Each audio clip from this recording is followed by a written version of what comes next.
You're listening to the Shamash Alidina radio show. Listen, learn, enjoy.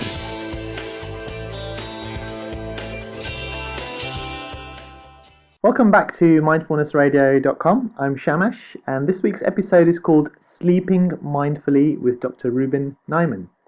Dr. Naiman is the sleep specialist and clinical assistant professor of medicine at the University of Arizona's Center for Integrative Medicine. Dr. Naiman is the author of a number of groundbreaking works on sleep, including Healing Night, Healthy Sleep, The Yoga of Sleep, and To Sleep Tonight. And he also blogs quite regularly about sleep and dreams for the Huffington Post and Psychology Today. So first of all, thank you very much and a warm welcome to you, Rubin. Thank you. It's my pleasure. It's great being back there, even if only in voice. Yeah.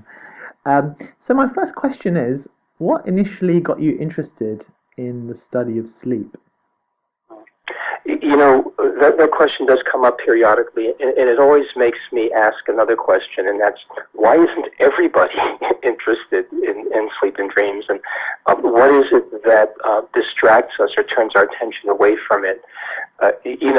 Clearly everybody is deeply immersed in waking, right? This is what we do. It's the medium we live in. But I think we've forgotten the incredible depth and value, both from a health perspective, an emotional perspective, and also, I would say, from a spiritual perspective of sleep and dreams. But to get back to your question, I became interested in dreaming probably early in my college years, and began studying psychology with a focus in dreaming. And after spending about 10 years in practice, where I worked extensively with cancer patients and was very interested in dream patterns around cancer, I expanded that. It took me a while to realize I couldn't fully understand or manage issues related to dreaming without also looking at sleeping.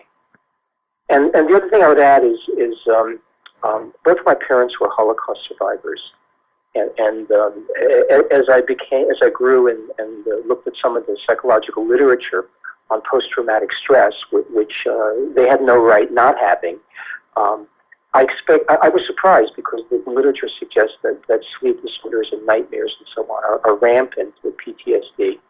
But both of my parents were unusually good sleepers.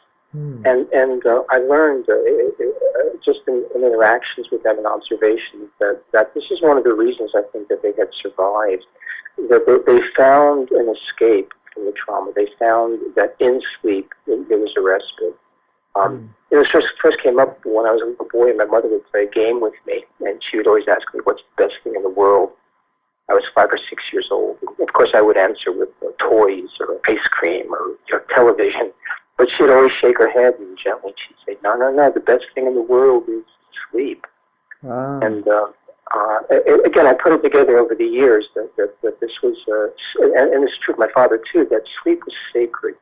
And that never escaped me. So when I began looking at dreaming, and then about 20 some years ago, looking at sleep, all of this came back. So I think they instilled in me an old world value, a deep sense of value about sleep and dreams. Okay, that's interesting. So your parents very much valued sleep, and they kind of taught you that right from an early age, didn't they? They emphasized the importance of it, so it made it easier for you to make that connection with your work. Whereas, for example, I would kind of take it for granted, and my parents didn't talk about it that much. Right. My parents didn't speak about it that much, but one example is my father was a very patient man.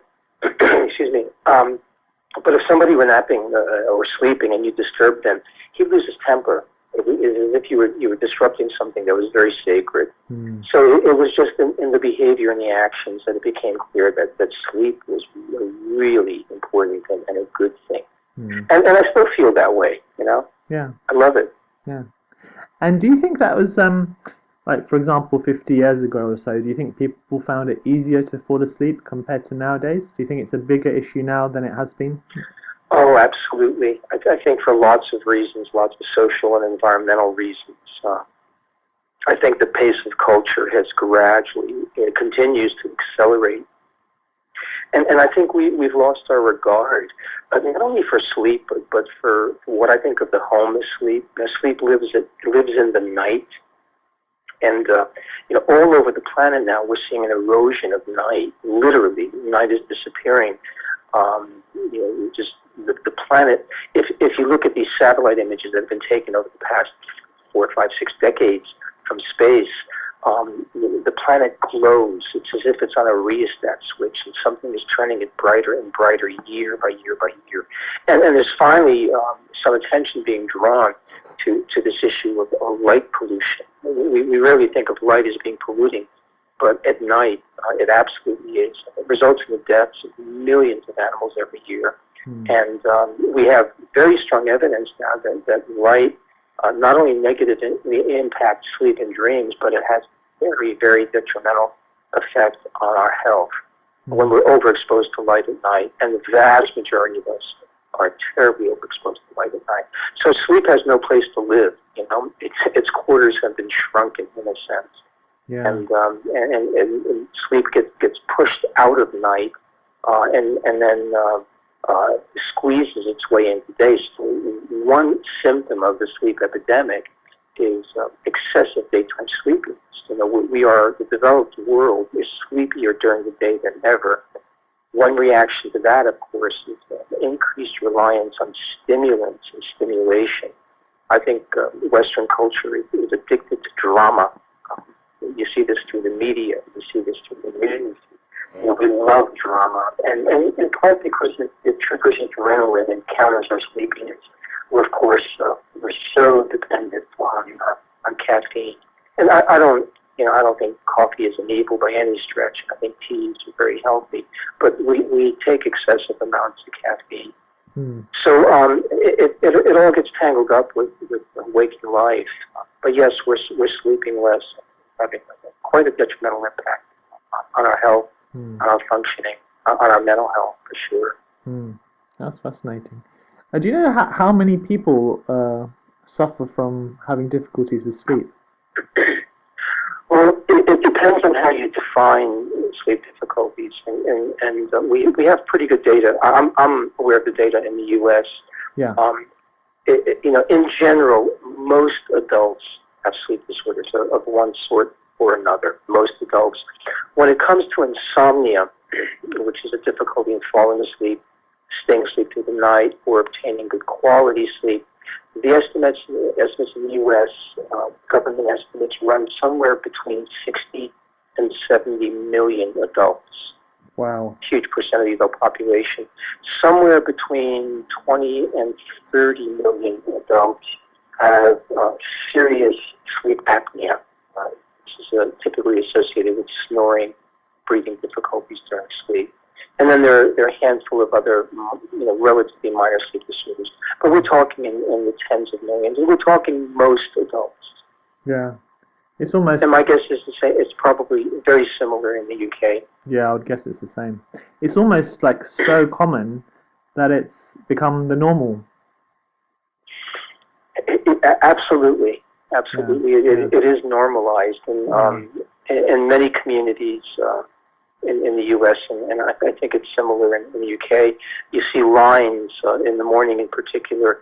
People are queued up to get their coffee. Yeah. And they're here in their cars or standing on the street. There's sometimes very long lines. It's as if they have to get a shot of this stuff before they can start their day. And again, I think it's a reflection. It's one reflection of the difficulties in sleep that had occurred the night before. Yeah. And just going back to this point about light pollution, because just a couple of weeks ago I was talking to one of my friends, and he was saying that he'd gone away on holiday. Obviously, I live in London. He'd gone away to a place where he was able to see all the stars at night, which, you have to really get away from the cities to be able to do that. Yeah. And he described that there were more stars in the sky at night than there was the blackness of the sky. And he said it was like an awe-inspiring thing. And he also talked about in the ancient times, people would be experiencing that every night, seeing the beauty of the stars at night. And that's part of, I think, and he suggested that has actually had a big impact on on human culture. And I think you might be right. The fact that we can't see that must have some sort of impact. I've written about this in my first book. We talk about the psychological and even spiritual consequences of not being able to witness the expansive depth of the universe. It's interesting. During the day, a blue sky with scattered clouds settles over the earth, and it's as if it's a canopy. I mean, it's not literally a material thing; it's a reflection of light. But what happens during the day is we're prevented from seeing the expanse of the universe. It's as if we were in a bird cage and somebody threw a blanket over it. Birds fall asleep. We fall into what we call waking, but it's a kind of sleep. But daytime life, lit up life, is about focusing and it's about activity. The world is lit up. We're energized by light. We interact with one another.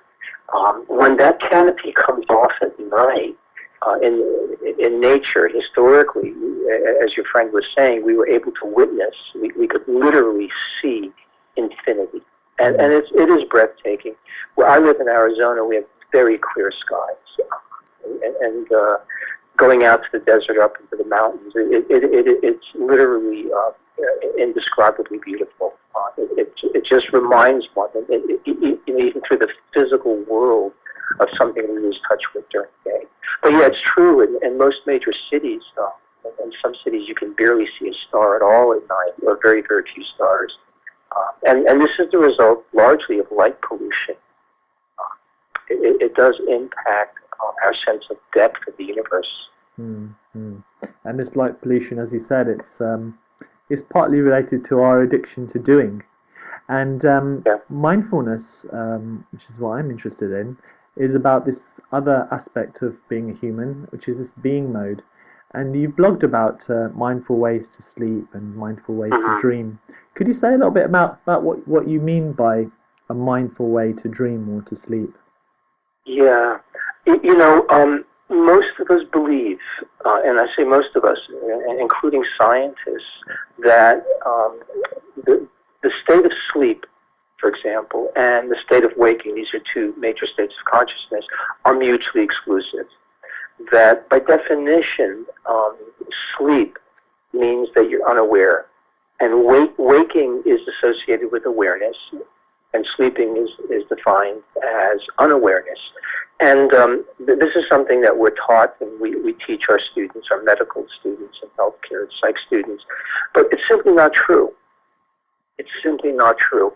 So we have inherent in our belief system this notion that teaches us that sleep is mindless, that you cannot be mindful of sleep. And I think it's one of the reasons, one of a number of reasons that we make very little progress in healing insomnia. So most of us are mindful of sleep, even if we're not mindful of that. And a couple of examples are when we're going to sleep at night, what we know about sleep is that it occurs on a continuum. The stages of sleep are continuous.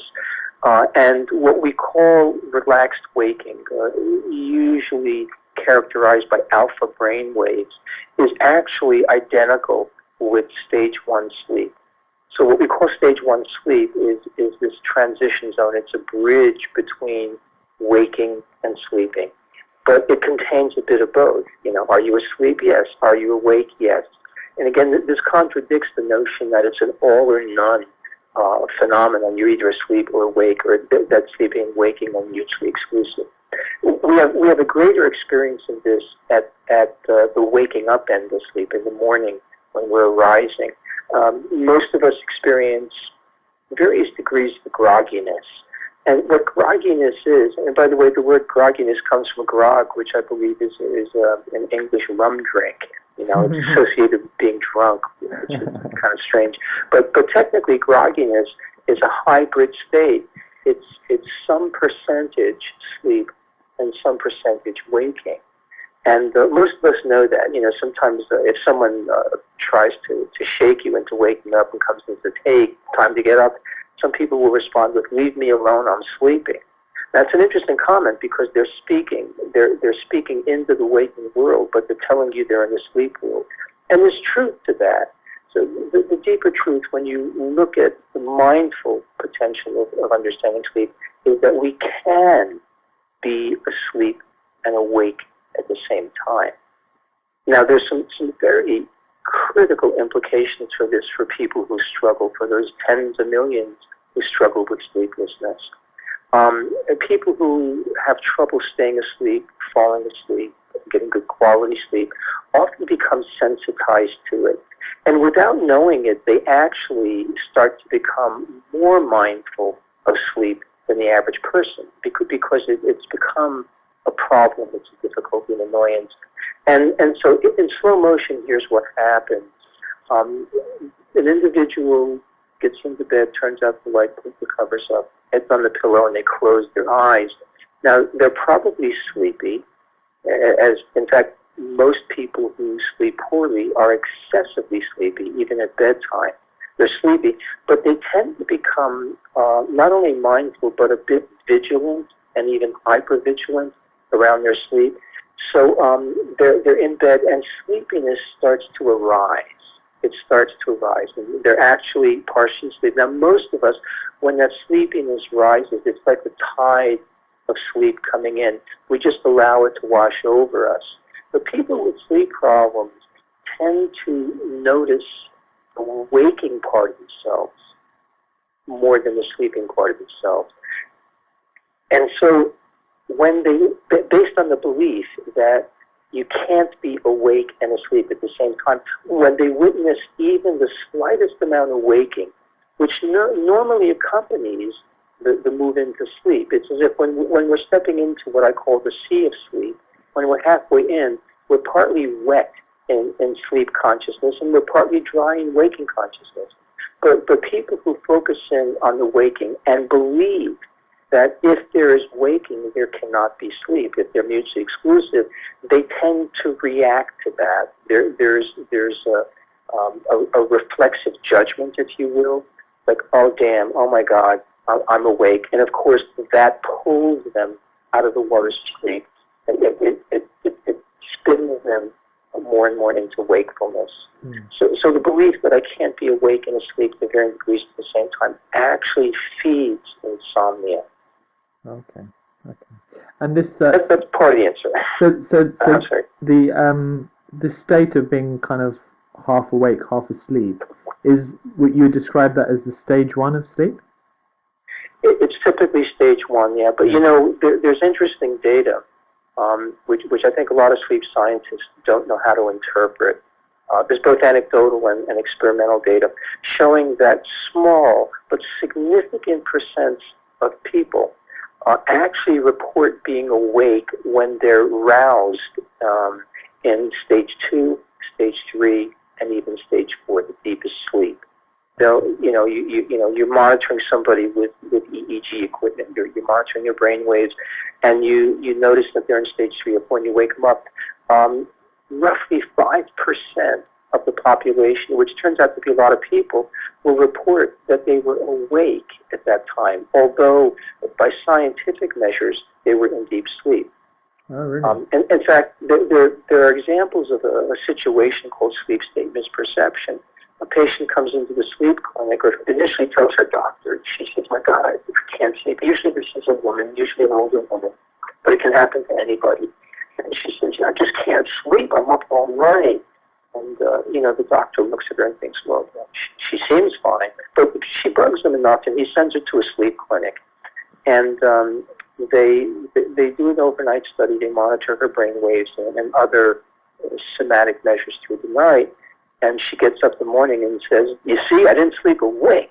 And the doctors look at her and they go, well, based on your sleep study, you slept just fine. So, objectively, she was asleep. What's interesting is if they give her a sleeping pill the next night and they redo the study, she gets up the next morning with immense gratitude and says, oh my God, it's the first good night's sleep I've had in years. But if you look at the objective data reflecting the quality of her sleep that night, it becomes really poor.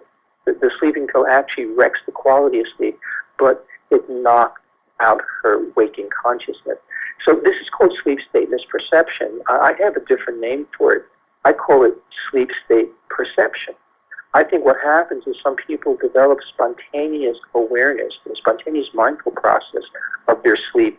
And again, because they believe that they can't be asleep and awake, even though they're sleeping and they're watching themselves sleep, right? They complain the next day. But interestingly, they have very little sleepiness during the day. You know, it's more of a psychological complaint. So this opens a really interesting door. And, you know, you mentioned meditators when we spoke earlier. Yeah. There have been some studies done. I know of two really accomplished long-term meditators who can actually, in their meditation process, go into a delta brainwave state. Now, I'm sure many more people can do this. Accomplished meditators learn to do this, but these guys can open their eyes. They can be sitting and in what we would consider the deepest sleep and be fully aware in the waking world. There's also spiritual writing, older spiritual writing that support this. I'm most familiar with Sri Aurobindo and his disciple mother, and they've written, they spoke and wrote about sleep, and clearly they would go to sleep, but they would never, in their advanced spiritual practices, they would never lose awareness. So here's what I've come to believe. I think sleep itself, particularly deep sleep, represents such a profound state of serenity. It's such a profound place of inner peace. And it's a place of nothingness, of emptiness, of just peace. So there's no object of awareness in that state. And most of us believe that we can't have awareness unless we're aware of something, right? I can be aware of this plant in front of me, or my desk, or my computer, or a person, or a sound. But I think with spiritual practice, we learn that we can cultivate awareness, what has been called pure awareness. And I think people sometimes spontaneously develop that. Of course, they can develop that through practice. And under those conditions, they can be asleep and aware at the same time. It's really interesting, this relationship between mindfulness and meditation and awareness and sleep.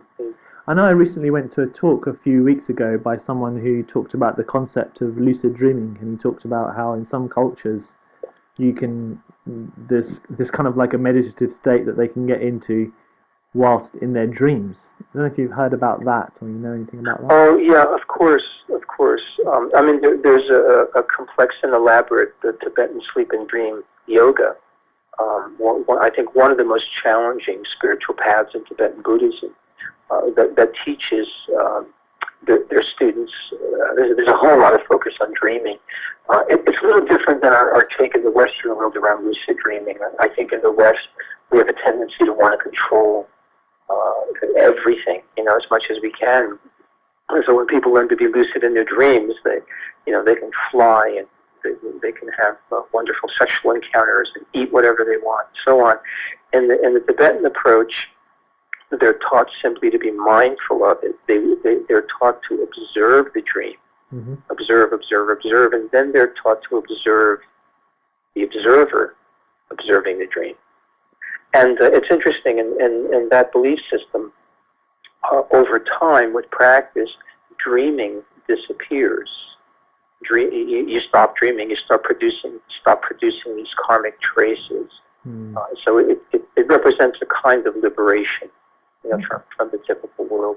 Interesting. But, I think lucidity is another word for awareness.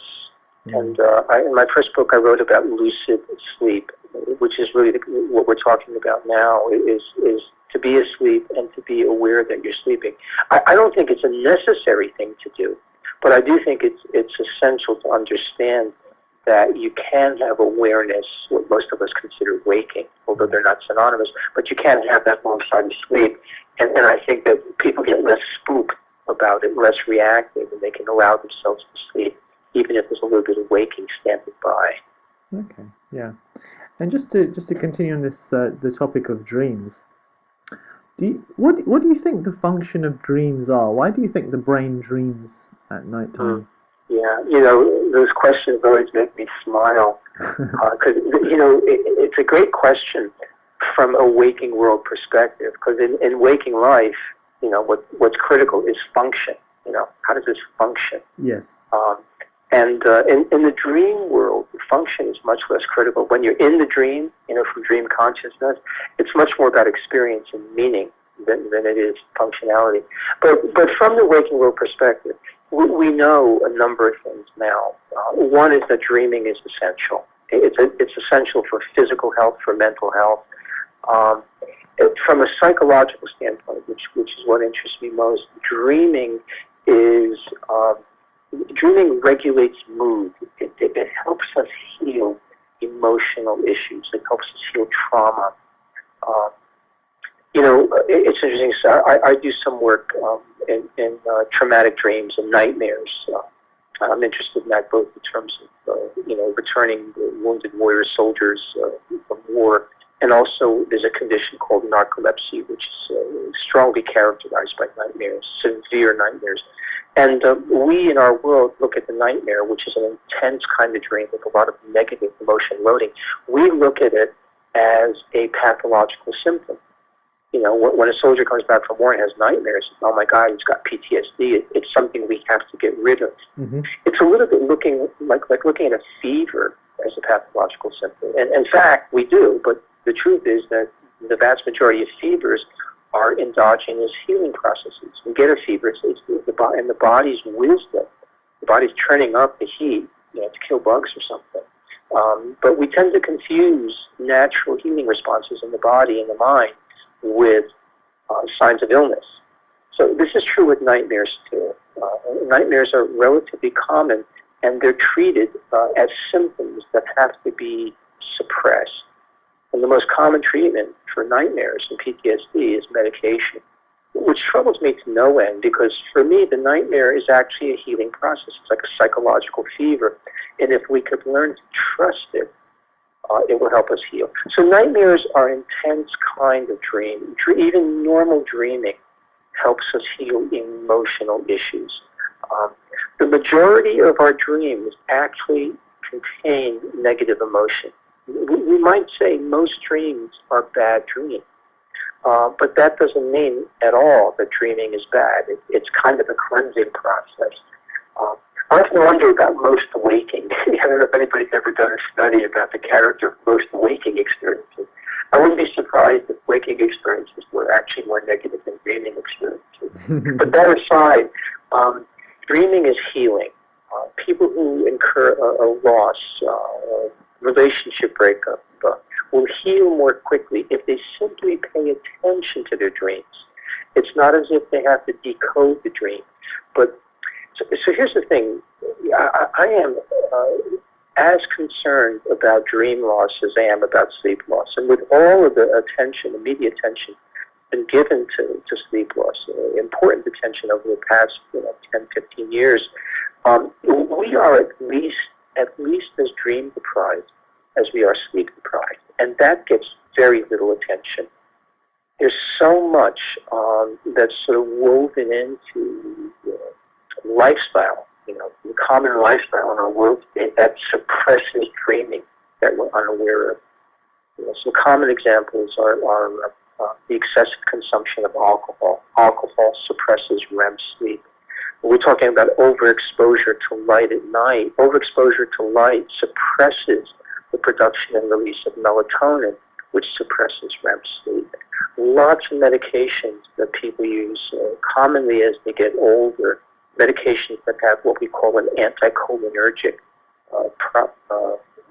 effect, also suppress REM sleep. The way we sleep today, many people cut their sleep short in the morning, sometimes very, very short, because we do most of our dreaming in the latter part of the night. When we cut our sleep short, we're not so much losing sleep, literally, we're losing dreaming. And we live in a world where the dream is just disregarded and disrespected. There are circles in which it's still honored and regarded. I think in many indigenous cultures it is, but it concerns me deeply. I think of dreaming as sort of being psychological yoga. It expands consciousness, and from a Jungian perspective, we dream not just at night, but we dream by day. There's this rhythmic sort of almost breathing process where consciousness expands and contracts through the day in rhythms that run about 90 minutes.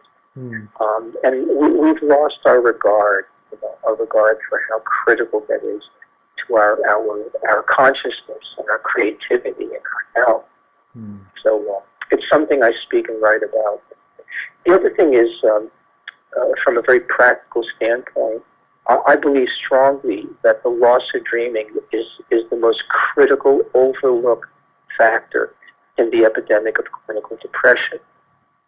When you look at sleep and dream patterns in people who are depressed, or even with other mood disorders, they look like sleep and dream patterns in research in which people have been intentionally deprived of their dreams. So, metaphorically, when someone is depressed, we often say, they've lost their dreams, the sense of the dream as being the future, yes. A vision of the future. But there's a literal truth to that. People who are depressed do not dream well. And I really believe that one of the ways to help depression is to correct the dreaming process. That's fascinating. So have you used that with the people you work with, people who are suffering from depression? Yeah, all the time. One of the greatest challenges in using dream therapies, if you will, is that virtually every single antidepressant medication on the market ever significantly suppresses dreaming. And this is an odd thing, and people can't quite understand it. Well, there's a lot of debate, of course, and I think good debate about whether or not these medications really are worthwhile. I question them. But even in the handful of studies where they do show some improvement for some people, why would suppressing dreaming help somebody heal? Well, I think it's similar to why suppressing a fever makes somebody feel better. We might take an over-the-counter anti-inflammatory, aspirin, Tylenol, something to suppress a fever. Suppressing the fever makes us feel better subjectively, but it does not help us heal. Suppressing the fever, if you will, of depression with antidepressants in the short run might make us feel better, but it's not going to help us heal. I think of depression as psychological fever, and I think depression is actually functional. When we listen to what depression wants of us, it's pretty simple. Depression wants us to rest. And rest has become a four-letter word these days.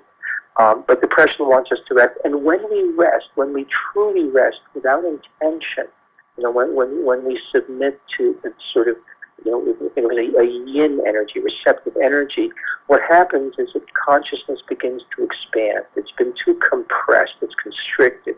Even in waking life, when we rest, consciousness expands, and we're drawn into a more dreamlike consciousness. So I think the real healing there comes from a restoration of the healthy dreaming process. Fascinating. And would you think of anxiety in the same way? Yeah, anxiety, I've been a psychologist for, many years, 30 plus years, and I talk to my colleagues about this. We're all taught to make these differential diagnoses between anxiety-related disorders and depressive disorders. The truth is, when you practice for a long time, something doesn't fit, and it is, in my opinion, impossible to really segregate anxiety and depression. And the way it looks, big picture, is that earlier in life, people generally struggle with more anxiety. There's a lot of fear and anxiety. Unmanaged or poorly managed anxiety eventually turns into a sleep problem. Young people anxious eventually have trouble falling asleep. Typically, what happens then is they'll start having an extra glass of wine, smoking more marijuana, then using harder stuff like sleeping pills into their 30s and 40s. Over time, the anxiety which leads to sleeplessness, the sleeplessness then leads to depression. Poor sleep, a year of off and on poor sleep is the single strongest predictive factor for clinical depression. Now bear in mind, when I say poor sleep, we also need to think poor dreaming, because most people who don't sleep well don't dream well, the vast majority. So we have this connection, and it's really difficult in practice to segregate anxiety from depression. But the issues with dreams for people suffering from anxiety, if you could call it that, seem to overlap with those in other conditions? They do. From another perspective, when people are anxious, their world contracts. The anxiety maybe keeps them from following a dream in their daily life, pursuing a certain kind of work or creativity or relationship. It hems them in. It's almost like a psychological agoraphobia. They're afraid to go into the outlying arenas of their own psychology. So anxiety hems people in. It contracts the perimeter of their lives, and that is what depression is. There's a constriction, a contraction, a holding, a closing down. Yeah. So they really are, they're inseparable processes. And then with that, as I said earlier, the anxiety typically is associated with sleep loss. And over time, that sleep loss, which includes dream loss, results in depression. Okay. And the other thing that I would be interested to talk about is daydreaming. You've kind of touched on this, and you've talked about the importance of this. And obviously children, they do a lot of daydreaming. And as adults, especially if the child is in the classroom, we try to kind of snap them out of it and tell them to pay attention. And in some ways, mindfulness is also about noticing when we're daydreaming and bringing our attention back to our senses or to what's actually going on. But I do appreciate... So to begin with, I want to make a distinction between the commonly used term daydream and what I believe you're talking about in my language is the waking dream. Now, we distinguish this because a daydream is typically escapist. So somebody is sitting at a dinner party or at a meeting at work, and they just don't want to be there. They just don't want to be there. So, of course, their eyes roll back, and they're pretending they're on holiday somewhere in the Mediterranean. That's a daydream. A daydream is escapist. Okay. A waking dream is just the opposite. It's an expansion of consciousness, beyond the typical perimeters of where we go. It tends to be very creative, and it's similar to the dream at night. There's a kind of mysterious unfolding. The waking dream is, if you think about the way we perceive the dream at night. I wrote about this in my first book, Healing Night. You can actually isolate and define certain ways, certain qualities of awareness, if you will. And when you transfer those, you generalize those into waking life. It's a way of seeing. Then you're in the waking dream. So a couple of examples, if I may. In the dream, in the night dream, it's always in the present moment. No matter what's going on, dreams occur in the now, which is a characteristic of a mindful process. You're in the present moment. There's an interesting process in dreaming at night, too. It's what I call the normalization of the fantastic. So, for example, you can be having a dream. You're on board the Queen Mary, out in the Atlantic, and you're having a really fine dinner. Sitting across the table from a large green squirrel talking about the details of Nietzsche's last essay. Okay, so you're having a discussion with a squirrel. You think nothing of it. It's really interesting. Not until you wake up and step back into the waking world perspective of the dream, not until you look at that dream from the waking world, do you turn around and go, oh my God, that was weird. But in a dream, there's a normalization of the fantastic. That kind of waking world judgment does not occur, and it allows consciousness to expand freely. It's like seeing through the eyes of a child. You know, when I walk from my carport to my into my house, it's I don't know, 20 feet. It takes a few seconds, unless I'm with my granddaughter, and she inevitably stops, looks at the ground, and says, "Oh my God, Papa, look, a rock." And I look at her. Yeah, it's a rock. Okay. She said, "No, but look, I think it's shiny." The children are so tuned in. She's tuned into the bubbles and the suds. You know, when you're doing the dishes. Most of us lose touch with that. And so this is a kind of consciousness. The dream consciousness is what I think of it as. It's primarily characterized by receptivity. So waking consciousness, what we're doing now, is primarily characterized by intention. You know, at any given moment, we all have layers, you know, pyramids of intention. You know, conscious, unconscious, pressing, subtle. There's things we want. And intention determines perception. What I want, consciously or otherwise, determines what I will look for in the world. And if I'm hungry and driving down the street, I am much more likely to notice bakeries, restaurants, and so on, and supermarkets, than I am hotels and offices. Intention, what I want, determines perception. In the dream world, it's informed primarily by reception. So there's no judgment. So there's a much more intimate connection with the world around me. Carl Jung used to say the dream is what fills the space between us all. You know, it's an openness. It's a heightened permeability to the world around me. So it doesn't mean one is better than the other. I think, you know, the function for us to come from waking life is essential in waking life. But we really, I think we would move deeper and richer lives if we allowed more of the dream way of thinking back into them.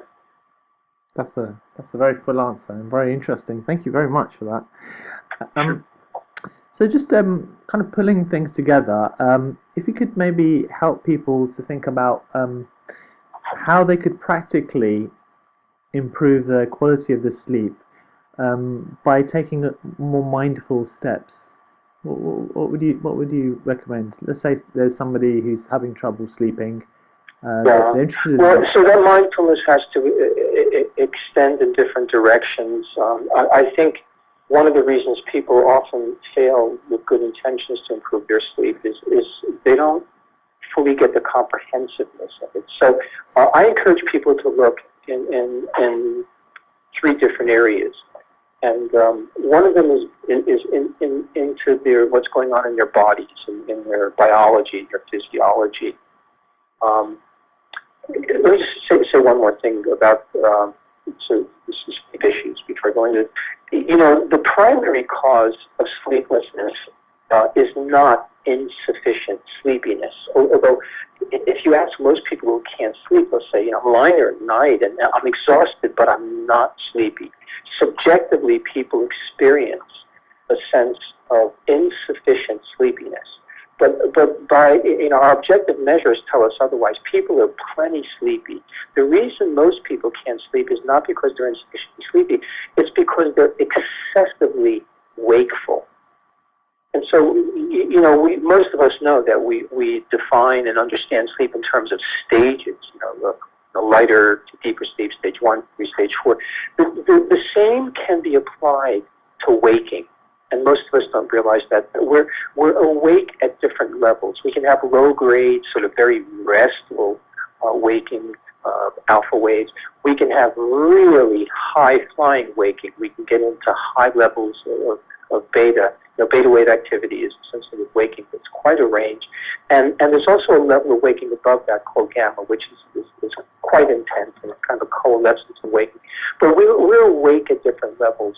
And my belief is that the reason we have so much sleep problems is that we're excessively wakeful. We fly too high. We fly so high that we don't give ourselves enough time to descend and land. And so, getting back to pragmatics, we need to look at sleepless in terms of three arenas. One of them is the body, our biology. One of them is the mind, our psychology, the way we think and feel about sleep. And the third one is, I call it the bed, but the term bed is short for the sleep environment. And it would include the bed, the bedroom, but also really the world we live in, how the whole environment affects us. And so we need to look at how energy flows through all of these arenas. Is the body excessively energized? Obvious examples are we taking too much caffeine? Are we eating highly refined, high glycemic foods that spike our energy? Do we have trouble sort of dialing down our cortisol levels? Because the body itself becomes hyper-aroused. It runs hot. Heart rate goes up and so on. We need to look at that in terms of the mind, and in terms of what we're thinking, the kinds of images we're creating. And also, most people don't look at the pace of their cognitive processes of their thoughts. We'll look at the content. I'm thinking about this, I'm thinking about that. It's not just what we think about, it's how quickly we're thinking. We talk about heart rate. I often think about head rate. How fast are my thoughts clicking by? That's good. So, and there are lots of specific psychological factors that can and should be addressed when people are sleepless. There's an arena of practice called cognitive behavior therapy for insomnia. The short of that is CBTI. And this is a relatively new specialty here in the States, and I think in parts of Europe as well, where psychologists are trained specifically to address these mind factors. And the last arena to attend to is, again, what I call the bed, but specifically the sleep environment. And you want to think in terms of energy. And what we really want to do is copy nature. Nature dials energy down at night, dimming the lights for an hour or two before bed, and shielding, again, specifically shielding against blue wavelengths of light. There's a lot of blue light that comes out of artificial lights, incandescent light. There's a tremendous amount of blue light that comes out of screens, TV sets, computers, iPads, and so on. And so we need to be cognizant of the energy that we're consuming, if you will, at night, and dial that down. So energy from the environment, energy into our beings, our bodies, and energy into our minds. Yeah. Because sleep essentially is about the dissipation of energy. Just as the planet, at night, the planet stops absorbing energy from the sun, we need to stop absorbing energy from our environment. Just as the planet dissipates energy, heat basically evaporates from the planet at night, we, human beings, literally give off heat. We need to release energy at night. Sleep is a low energy state. So I think that's the basic frame for how to approach improving sleep. That's fascinating. Well, I found it really, really interesting listening to the whole realm of sleep and dreaming, and I haven't really given it that much attention, but I'm definitely going to read more about it. So if our listeners want to find out more about sleep and about your work, what's the best way of finding out more? Yeah, simply to go to my website, which is Dr. Naiman, DrNaiman.com. Okay, and I'll put the links on the Great, show page. I appreciate that. Oh, you're welcome. So I'd just like to finish by saying thank you very much for your time. It's really been interesting, and it's opened up the whole realm, not just of the sleep state or the dream state, but also how we relate to our waking state too. So I really appreciate that. It's been my pleasure, Shamesh. Thank you very much. Thank you.